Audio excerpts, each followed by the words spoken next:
दोस्तों अॼु जी कहानी जो शीर्षक आहे लक्ष्य प्राप्ति जो रस्तो। हिकु किसान जे घर हिकु ॾींहुं उन जो को रिश्तेदार उन सां मिलण आयो, पर उन समय ते हू किसान पंहिंजे घर ते न हो। उन जी ज़ाल जेका आहे उन्हनि चयो कि हू खेत में वियो आहे। मां पंहिंजे ॿार खे मोकिलंदी आहियां उन खे घुराइण जे लाइ, तेसि ताणी तव्हां उन जो इंतज़ारु कयो। कुझु ई देरि में किसान खेत सां पंहिंजे घर अची पहुतो। उन सां गॾु उन जो पालतू कुतो बि अची वियो, पर कुतो जाम ज़ोर ज़ोर सां हांफे रहियो आहे। उन जी हालत ॾिसी करे जेको माण्हू आयो हो उन किसान सां पुछियो कि तुंहिंजो खेत छा जाम परे आहे छा? किसान चयो, न न बाबा, न न न न, पासे में ई आहे, पर तव्हां ही छो पुछी रहिया आहियो?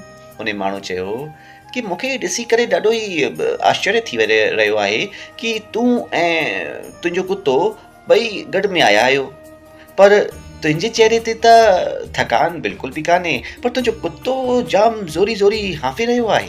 किसान चए थो। किसान जेको जवाबु ॾिनो, हू जवाबु अहिड़ो आहे कि साईं, जीवन जे लक्ष्य ताणी तव्हांखे पहुचण में तव्हांजी जाम हेल्प कंदो।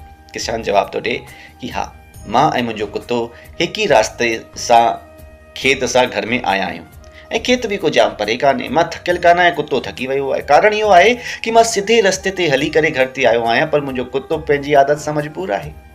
हू आसे पासे जे ॿिए कुतनि खे ॾिसी करे उन्हनि खे भगाइण जे लाइ, उन खे सताइण जे लाइ, छेड़ण जे लाइ उन जे मथां भौंकंदो हो, डोड़ंदो हो ऐं डोड़ंदे डोड़ंदे भौंकंदे भौंकंदे वापसि मुंहिंजे वटि अची वेंदो हो।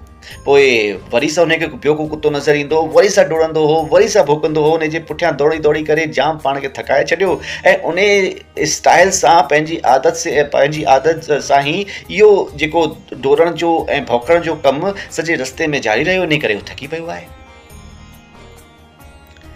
दोस्तों, कहानी जो मतिलबु इहो आहे, मोटो इहो आहे तव्हांखे ई सम्झाइण कि इहा ई स्थिति अॼुकल्ह असांजी आहे, तव्हांजी आहे, हर हिकु इंसान जी आहे। जीवन जे लक्ष्य ताणी पहुचण उहे त बिल्कुलु कठिन न आहे, वधीक कठिन न आहे, पर पंहिंजी राह में मिलण वारे हर हिकु कुते या यूं चयूं कि माण्हू खे असां उन जे जीवन में सिधी ऐं सरल राह हलंदे न ॾिसंदा आहियूं।